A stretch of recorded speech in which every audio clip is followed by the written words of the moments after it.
Good morning. Ingat po ang lahat. Malakas pa rin ang ulan. Pupunta akong palengke. Patitilain ko lang ang ulan kasi ang lakas pa ng ulan. Mayaman konti talaga.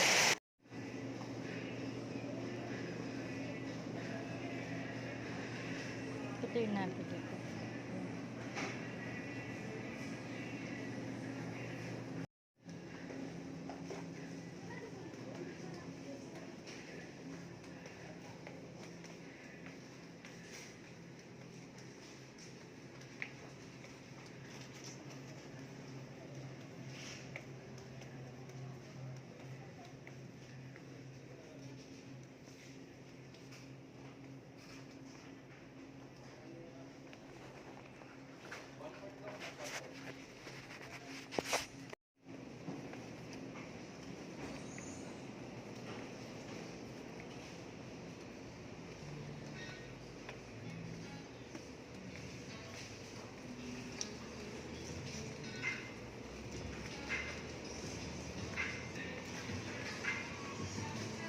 Ayan, umaambon na naman.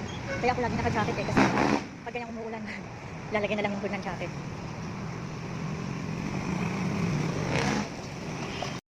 Kahit umuulan o umaaraw, naka-jacket ako.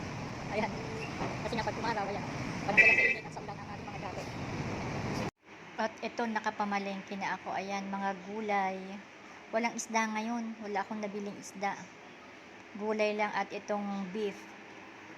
Ito lang beef cubes ang aking nabili, panglaga. Ayan, walang isda. Pagkatapos ko namang mamalengke ay pupunta naman kami ngayon sa Bulacan. Ayan, umuulan pa rin. Papunta kami ng Bulacan. Kaya hatid namin yung mga ibang napamalengke ko. Ayan, para lang kaming namamasyal. Walang gaanong sasakyan ngayon. Kasi nga malakas ang ulan kaya walang gaanong sasakyan.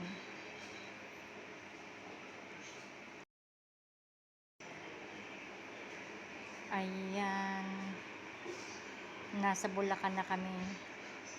Mabilis lang naman mga 30 minutes lang naman mula sa dati naming bahay. Pag pumupunta kami diyan sa Bulacan, dito sa Bulacan. Ayan. Konti lang talaga ang mga sasakyan ngayon dahil nga sa malakas ang ulan. Walang gaanong lumalabas. Ingat po ang lahat. Kung hindi importante, wag nang lumabas. At eto, pabalik na naman kami. Pauwi na kami uli. Nakapaghatid na kami ng pagkain dun sa Bulacan. Kaya ito, uuwi naman kami at mag-aasikaso naman sa bahay ng makakain namin ngayon. Ayan. Ayan, at dito na kami sa aming bahay. Ang lakas pa rin ng ulan, oh. Ayun, pa yun. Ayan, ang lakas-lakas ng ulan. Siya yata na ganyan. Maingay na yung mga aso namin. Malakas pa rin ang ulan, buti nakauwi na kami. At ngayon ay maglilinis naman ako dito. Ayan, oh. Linisan ko na muna yung refrigerator. Ayan. Maglilinis ako ng ref. Wala kasing nagluluto dito. Ayan. Kaya ito muna ang lilinisan ko.